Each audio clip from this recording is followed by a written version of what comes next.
नमस्कार। आज हम कक्षा 10 की हिंदी की पुस्तिका क्षितिज भाग 2 की एक कविता का अध्ययन करेंगे जिसका नाम है यह दंतुरित मुस्कान। इसके कवि श्री नागार्जुन जी हैं। यह कविता मुख्यतः वात्सल्य रस पर आधारित है।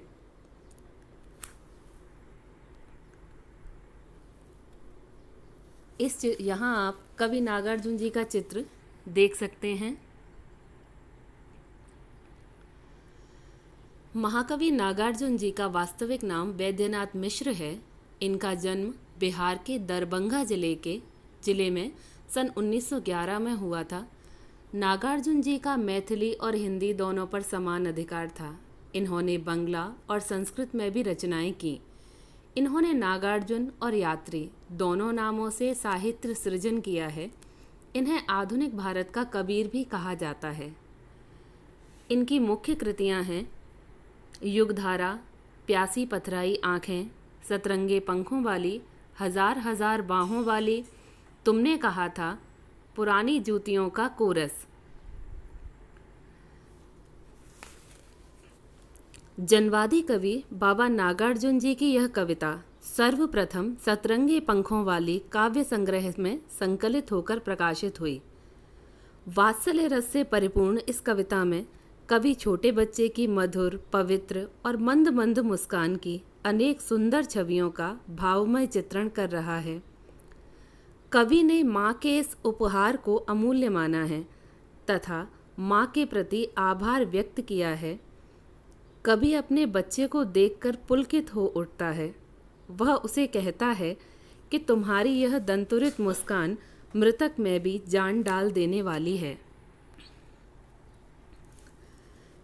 कविता में आपको कुछ कठिन शब्द मिलेंगे। वे इस प्रकार हैं।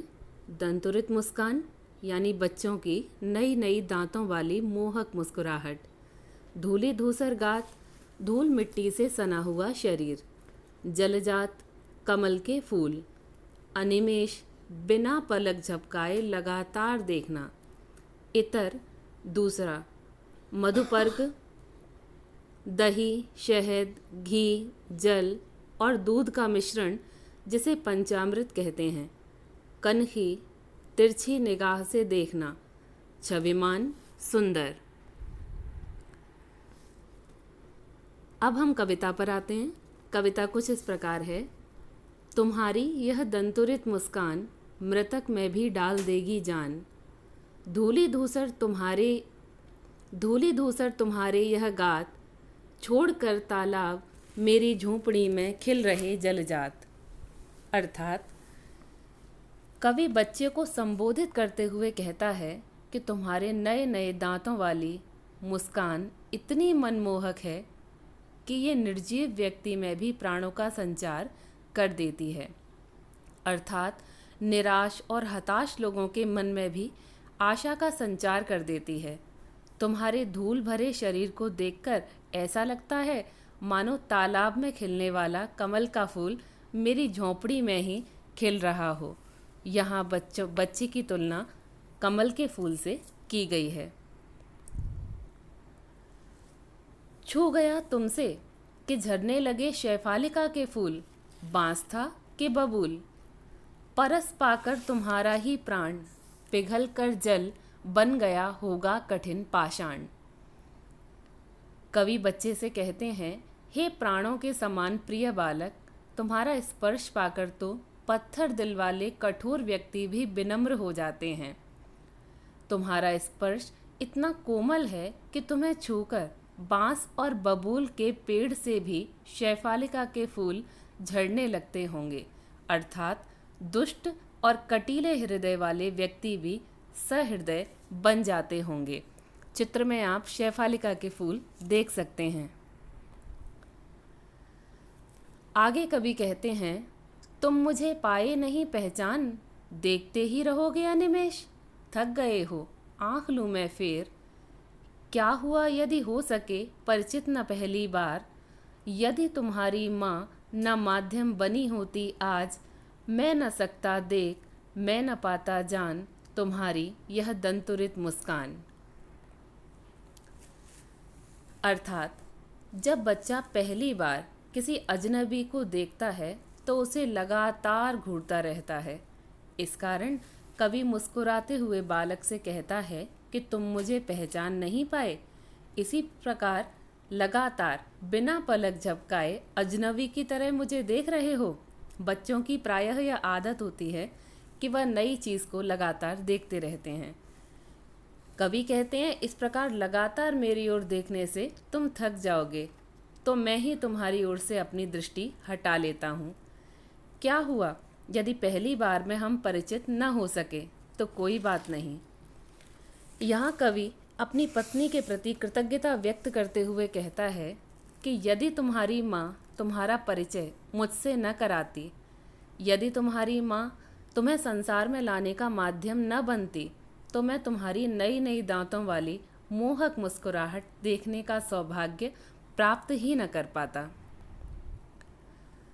अंत में कवि कहते हैं, धन्य तुम माँ भी तुम्हारी धन्य, चिर प्रवासी मैं इतर मैं अन्य। इस अतिथि से प्रिय तुम्हारा क्या रहा संपर्क, उंगलियां माँ की कराती रही हैं मधुपर्क। देखते तुम इधर कनखी मार, और होती जब की आंखें चार, तब तुम्हारी दंतुरित मुस्कान मुझे लगती बड़ी ही छविमान। अर्थात बच्चे के नए नए निकले दांतों वाली मधुर मुस्कान में जीवन का संदेश दिखाई देता है। इस प्रकार वह कहते हैं कि बालक, तुम धन्य हो और तुम्हारी माँ भी धन्य है जो तुम एक दूसरे के साथ हो। मैं तो सदैव प्रवासियों की तरह बाहर ही रहा, इसलिए मैं तुमसे तुम्हारे लिए अपरिचित और अतिथि के समान हूँ। यह तो एक बालक मुझसे तुम आत्मीयता कैसे रख सकते हो, क्योंकि अब तक तुम्हारी माँ ही तुम्हारा पालन पोषण करती रही। यहाँ कवि ने बच्चों की माँ से समीपता का जिक्र भी किया है। कवि कहते हैं कि माँ की उंगलियाँ ही तुम्हें मधुपर्क खिलाती रहीं, अर्थात अब तक तुम्हारा पालन पोषण और तुम्हें प्रेम, अथाह प्रेम माँ के द्वारा मिला। तो हे मनमोहक बालक, जब तुम मुझे तिरछी नज़रों से देखते हो और जब मेरी आंखें तुम्हारी आंखों से मिलती हैं, तब मैं तुम्हारी दंत पंक्तियों पर खेलती मुस्कुराहट को देखकर झूम उठता हूँ। मुझे तुम्हारी यह दंतुरित मुस्कान बड़ी ही सुंदर और मनमोहक लगती है। इस पाठ में वात्सल्य रस की अनुभूति होती है। एक बच्चे की सुंदर सी मुस्कुराहट, सुंदर सा मुस्कुराता भोला भाला चेहरा हमारे सामने आ जाता है और इसमें माँ की ममत्व और माँ की महानता का वर्णन भी किया गया है। धन्यवाद।